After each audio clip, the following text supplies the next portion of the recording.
नमस्ते भन्ने सुरुमा ल भन्ने नमस्ते ल नमस्ते सबैजना मेरो कान्छो भाइ बुहारी भन्नु मेरो कान्छो भाइ अँ अनि बुहारी हुनुहुन्छ आज मैले मेरो यति राम्ररी फुल जस्ती बुहारी भित्राउन पाउँदा म धेरै खुसी छु भन्नु हँ? भन्नु भन्नु न मेरो दाइ माइले धेरै सोझो छ राउनु अनि मेरो दाइ माइलो धेरै सोझो छ देउता लट्ठी भन्दा पनि सोझो छ ए खुर्पा भन्दा पनि सोझो छ दाइ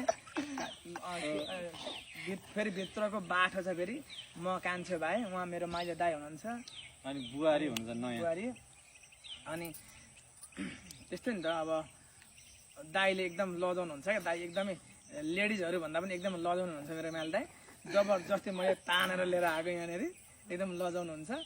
त्यही हो होइन हामी तिनजना दाजुभाइ जेठो दाइ काठमाडौँमा बिजनेस व्यापार गर्नुहुन्छ म कान्छोमा माइलो माइलो पनि भर्खर पोर्चुगलबाट भर्खर आउनुभएको